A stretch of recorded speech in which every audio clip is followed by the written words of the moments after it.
tu galères à atteindre les 100K par an avec ton activité, c'est pas un problème d'offre, c'est pas un problème à cause des réseaux sociaux et encore moins un problème de compétences. Je t'explique. C'est parce que tout simplement, tu as des freins avec la vente, avec ce mot vendre, avec la vente en fait, il y a quelque chose qui bloque. Et en fait, à travers cette vidéo, on va voir c'est quoi la méthode DEA qui va te permettre de faire décoller ton activité en 2026. Reste accroché, c'est parti.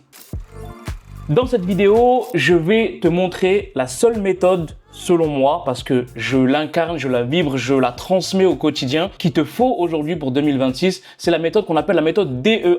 Alors, je peux l'appeler DEA 2.0 parce qu'elle a tellement été améliorée ces derniers mois et ces dernières années, mais on va rester sur la méthode DEA. Si je te décris un petit peu la situation en tant qu'entrepreneur aujourd'hui, tu partages des posts sur tes réseaux sociaux, donc des posts à haute valeur ajoutée ou si tu respectes des méthodes comme Tofu, Mofu, Bofu, c'est OK.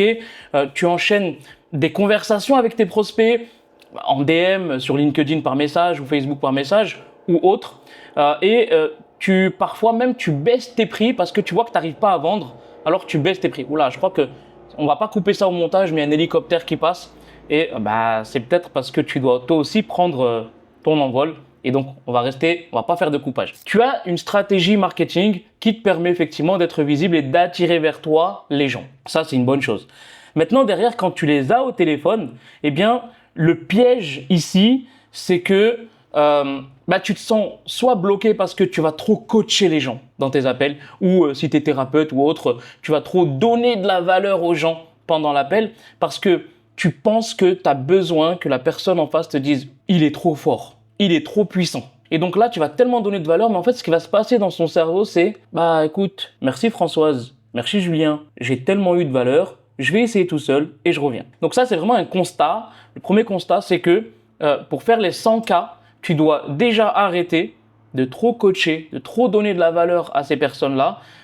Tu peux leur donner un petit peu, il n'y a aucun souci, c'est OK. Mais attention à ne pas trop rentrer dans des profondeurs parce que tu perds ton prospect. Deuxième constat, dès que tu arrives dans la vente, tout se passe super bien et au bout d'un moment, tu commences à rentrer dans des discussions qui n'ont rien à voir avec la raison pour laquelle on est là aujourd'hui. Autrement dit, en absence de trame, en absence d'étapes à respecter dans ton appel, tu pars un petit peu en freestyle, tu pars un petit peu en friendly et tu parles de tout et de rien. Et quand tu veux reprendre la discussion, parfois tu as du mal à reprendre le lead, mais c'est surtout que tu commences à baisser en énergie. Et cette baisse d'énergie, ton prospect le ressent. Troisième constat, tu as tout fait bien, nickel, mais quand tu arrives justement au traitement des objections, tu es trop dans l'empathie. Et quand la personne elle te dit « je vais réfléchir », tu lui dis « réfléchissons quelques heures, quelques jours et ensuite on se rappelle ». Non, là tu dois avoir cette audace, oser traiter les objections avec tes prospects.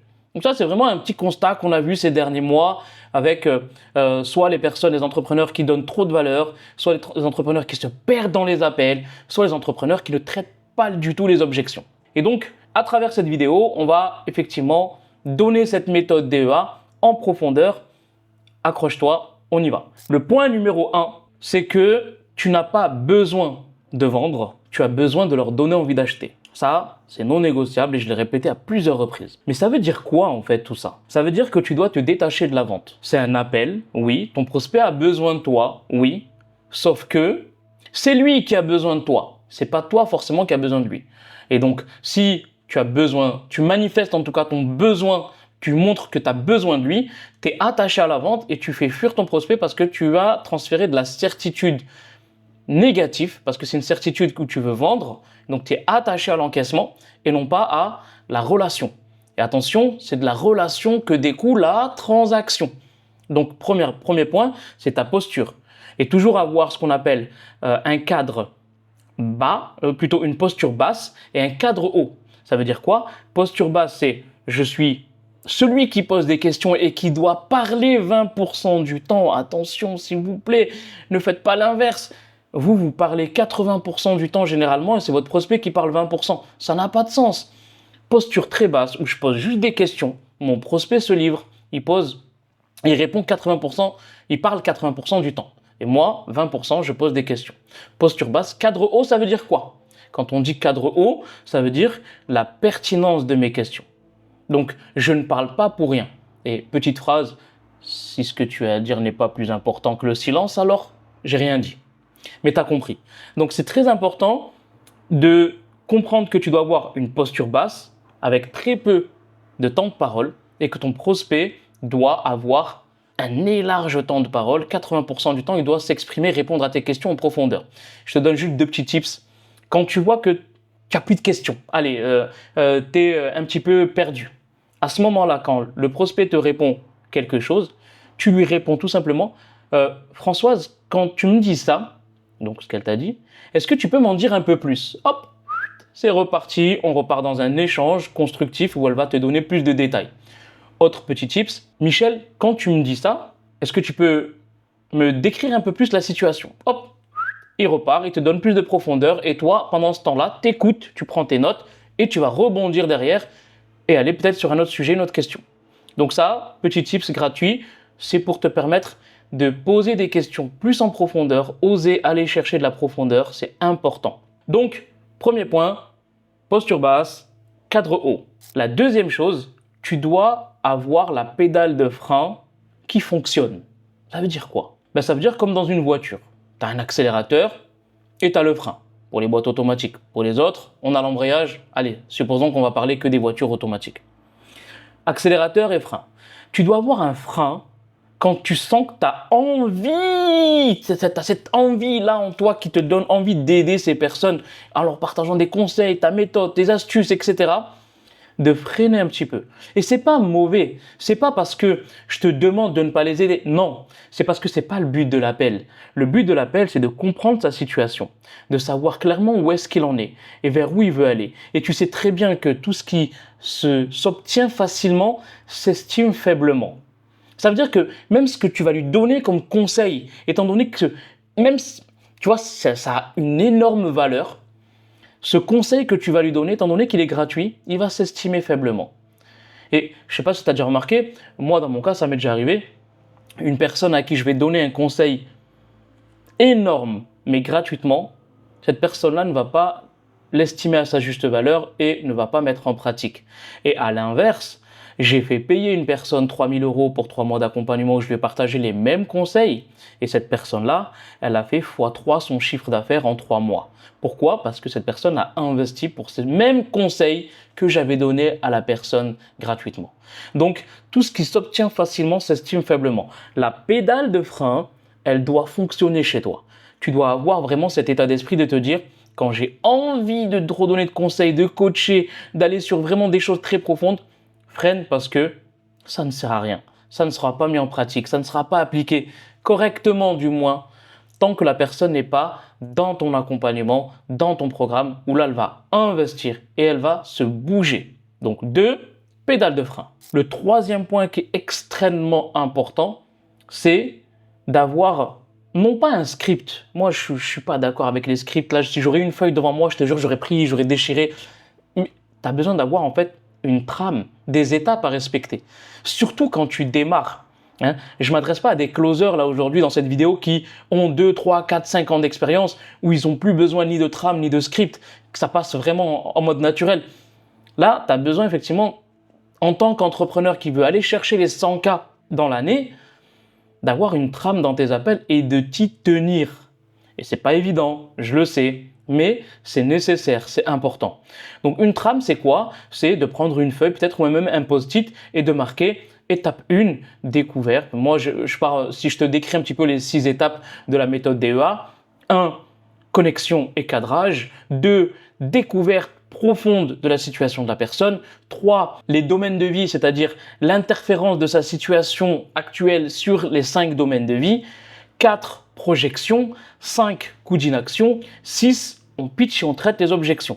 Donc là, il y a 6 étapes, tu peux les écrire et les mettre sur un post-it, tu peux coller ce post-it sur ton écran, et à ce moment-là, tu suis une trame, tu as un process que tu dois dérouler. Et quand je vois que je parle de Ginette, 40 voisine, qui a fait le barbecue le week-end dernier, il y avait beaucoup de fumée, je regarde ma trame, je dis mais qu'est-ce que je suis en train de faire là? Ginette, elle fait pas partie de ma trame. Et là, alors tout à l'heure, quand tu me disais que tu voulais effectivement atteindre cet objectif-là, est-ce que tu peux m'en dire, hop, et je reviens dans ma trame, et ça m'évite de me disperser, parce que je suis quelque chose et surtout, je me souviens pourquoi je suis là. Pendant l'appel, moi, ça m'arrive même aujourd'hui, quand je vois que je commence à perdre un petit peu le fil, de revenir et de me reposer la question, Rachid, n'oublie pas pourquoi tu es là. N'oublie pas pourquoi tu es dans cet appel. Donc, c'est important d'avoir une trame, de savoir comment tu vas mener ton appel et de ne pas partir en freestyle. Est-ce que déjà, avec ces 3 points-là, tu vas avoir des résultats? Moi, j'en suis convaincu.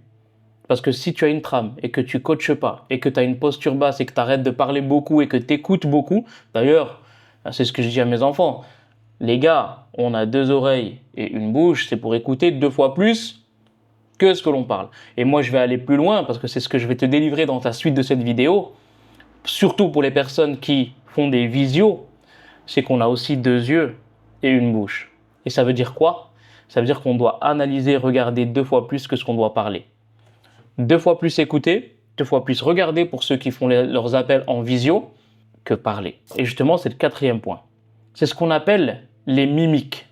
Donc, les mimiques apportent de la résonance. Je m'explique.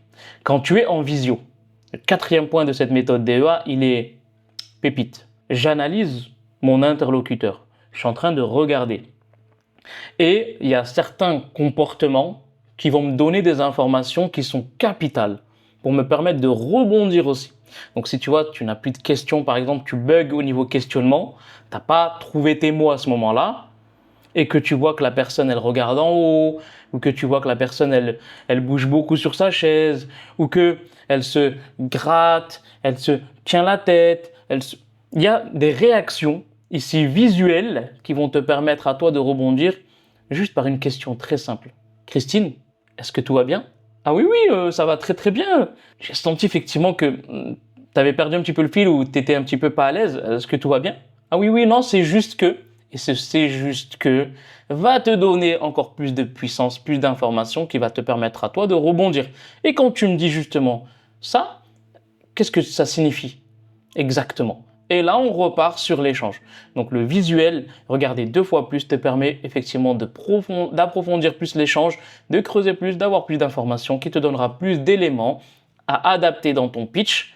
Pitch qui signifie présentation de ton offre, qui est la 6e étape du process DEA, que tu vas adapter. Donc quand tu vas présenter ton offre, tu vas faire des ponts avec les informations que tu vas avoir.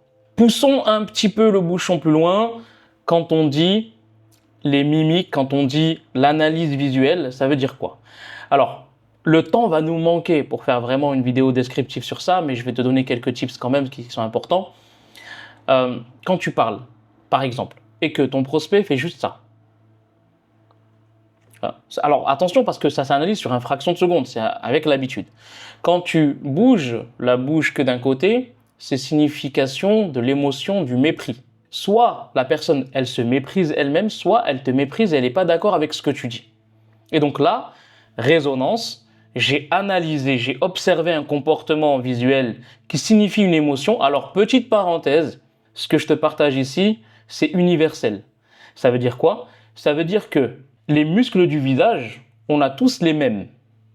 Que tu sois asiatique, européen, africain, américain, n'importe quel continent du monde, on a les mêmes muscles dans le visage. Et autrement dit, les réactions sont universelles. Ça, en Asie, ça veut dire le mépris. Aux États-Unis, ça veut dire le mépris. En France, au Maroc, en Chine, n'importe où, n'importe quel continent, c'est les mêmes. Autrement dit, je peux analyser et savoir quand j'observe un comportement, quand j'observe une réaction, elle signifie une émotion. Et donc, l'analyse, regarder 2 fois plus que ce qu'on parle, signifie effectivement multiplier ses chances de son côté, d'aider la personne, parce qu'il y a certaines choses peut-être qu'elle n'osera pas te dire verbalement, mais c'est toi qui vas aller le chercher grâce à ton analyse. Et donc ça, c'est game changer si tu arrives à le maîtriser. Donc, il y a des réactions, ça, c'est effectivement le mépris. Froncer les sourcils ici, on voit un petit peu, hop, je m'approche un petit peu de la caméra. Ici, on voit ce qu'on appelle des traits, et ce qu'on appelle la glabelle.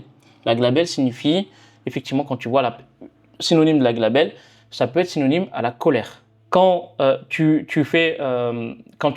regardes la réaction suivante dans le visage de ton prospect, tu vois des rides ici, il y a 2 traits qui se créent ici, c'est la colère. Et donc là, il est en colère, mais en colère pas forcément contre toi, mais peut-être contre lui. Et donc tu dois oser lui poser la question. J'ai senti qu'il y avait une petite montée de colère de ton côté, est-ce que c'est le cas? 99%, si tu t'es pas trompé dans l'analyse, dans l'observation, il va te dire oui, effectivement, je suis en colère parce que j'avais déjà investi chez Paul YZ la dernière fois et voilà, là aujourd'hui ça me met un petit peu en difficulté, je manque de confiance, etc. Et là, tu vas aller chercher les vraies objections. Donc, il y a plusieurs mépris, colère, il y a la peur aussi. La peur, elle se manifeste juste par un petit peu la bouche ouverte et les yeux qui sont un peu plus grands ouverts et les sourcils qui remontent un petit peu. Donc ça aussi, c'est de l'analyse. Donc il y en a plusieurs. Mépris, colère, peur, tristesse, surprise aussi. Et donc il y a la joie, bien sûr, pour les personnes qui sont en joie. Toutes ces émotions peuvent être analysées dans l'appel et c'est la 4e partie de la méthode d'Eva qu'on appelle le détective émotionnel. Et donc, forcément, quand tu es un détective émotionnel et que tu arrives à capter l'attention de tes prospects, capter l'attention, c'est une chose, mais que tu arrives à capter l'émotion chez tes prospects que eux n'oseront pas te dire, là, c'est game changer. J'insiste là-dessus, c'est game changer. Nous, c'est ce qui a fait qu'on a fait faire passer des étapes à des entrepreneurs qu'on a pu accompagner dans le premier programme et aussi dans le mastermind, qui sont passés effectivement en faisant x2, x3, x4 leur chiffre d'affaires, juste avec l'analyse faciale. Donc, j'en dis pas plus, mais tu as compris que c'était super important. On va pas revenir sur ces 4 points. J'aimerais juste en rajouter un 5e. C'est un bonus, c'est pour toi. C'est j'aime pas trop employer des termes dev perso et ci et ça, mais c'est vraiment l'amour de soi. L'amour de soi, ça veut dire quoi? Ça veut dire qu'aujourd'hui, tu veux aider des gens, tu veux vraiment apporter de la transformation, mais parfois, toi-même, tu ne t'aimes pas. Et en fait, c'est un gros problème quand on a ce problème d'estime de soi, quand on arrive dans la 6e étape après présentation de ton offre et qu'on arrive au traitement des objections. Là, on arrive dans une situation où tu dois aider les gens à prendre la bonne décision. Mais tu sais très bien que pour prendre une bonne décision, il faut qu'ils soient en accord avec eux-mêmes. Et ça nécessite aussi qu'ils aient de l'estime en eux pour pouvoir avoir cette confiance en eux et pouvoir prendre la décision de se choisir. Mais si toi, déjà au fond de toi, tu as des problèmes avec ton estime de toi, ton amour de toi, comment veux-tu aider des gens à prendre la bonne décision? Il y a quelque chose qui ne tourne pas rond. Et donc, moi, ce que j'aimerais te partager dans ce 5e point, c'est vraiment ce qu'on appelle le zéro jugement, zéro supposition. Mais déjà, avant de l'appliquer avec les gens, applique-le avec toi. Pourquoi tu te juges? Pourquoi tu te fais des suppositions sur toi? La personne qui t'émet un refus, elle ne te refuse pas toi, elle se refuse elle. La personne qui rejette ton offre, elle ne te rejette pas toi, elle se rejette elle. Donc pourquoi commencer à baisser en estime et en confiance en toi suite à 5, 6, 7, 10, 15, 40, 50 rendez-vous où tu as eu des refus? Parce que ça n'arrangera pas les choses.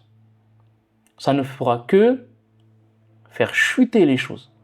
Et j'aimerais vraiment que tu prennes conscience de ça. Tu n'as pas besoin de leur argent. Tu vas aller prendre leur argent en échange d'être la personne qui va être l'élément déclencheur de leur processus de transformation, interne ou externe. Et ça passe par toi et avec seulement toi. Donc, ce 5e point qui est vraiment de la connaissance de soi, qui est très profonde, c'est de te dire, personne n'est parfait, oui, mais moi je m'accepte comme je suis, et si je suis là, c'est que c'est la personne qui a besoin de moi, et pas moi qui a besoin d'elle. Et ça, c'est de te répéter peut-être cette phrase à plusieurs reprises, et peut-être que tu dois même la rajouter dans ta morning formula, ou ton vision board, ou je sais pas, tes routines habituelles, mais tu dois pas effectivement te remettre en question à chaque fois que tu as un refus ou un rejet ou un appel non vendu. Ça n'a pas de sens. D'ailleurs, chaque non te rapproche du oui, c'est vrai, mais c'est toujours en fait dans les conversations que se trouvent les conversions. Ça veut dire quoi? Ça veut dire que, alors on dit souvent que c'est dans la relation que découle la transaction, celle-là je te rajoute, c'est dans les conversations que se trouvent les conversions. C'est dans tes conversations et tes échanges que tu vas avoir quotidiennement avec tes prospects, dans tes appels de vente, que tu vas pouvoir en fait à chaque fois t'améliorer. Peut-être t'améliorer de 1%, peut-être de 10% par appel, je ne sais pas. Mais réécouter tes appels, c'est important, et donc t'améliorer. plus tu t'améliores, plus tu te rapproches du oui. Et quand tu tiens quelque chose qui est le oui, bah là, tu vas reproduire quelque chose qui fonctionne. Mais c'est surtout pas en n'ayant pas confiance en toi et encore moins en ne pas t'aimant et en ayant une estime de toi faible que tu vas y arriver. Donc, on dit souvent que la vente, c'est 80% de savoir-être et 20% de savoir-faire. C'est complètement vrai. La vente, c'est du savoir-être avant d'être du savoir-faire. Et donc, tu dois commencer et continuer ce travail sur toi constamment parce que celui qui a la prétention d'enseigner, de transmettre, ne doit jamais cesser d'apprendre. Je termine sur cette phrase-là. J'espère en tout cas que tu as eu ces 5 clés qui vont te permettre d'avancer pour aller chercher tes 100 cas en appel de vente ou en visio. Pour ma part, c'est très simple. Quelque chose que je ne t'ai pas dit depuis le début, parce que c'est vrai que vous êtes beaucoup à regarder les vidéos, mais vous n'êtes pas abonné. Pensez à vous abonner, lâchez un like, partagez la chaîne, ça donne de la force et ça mange pas de pain. Très gentil à vous. Et pour ça, on se retrouve dans une prochaine vidéo. À très bientôt.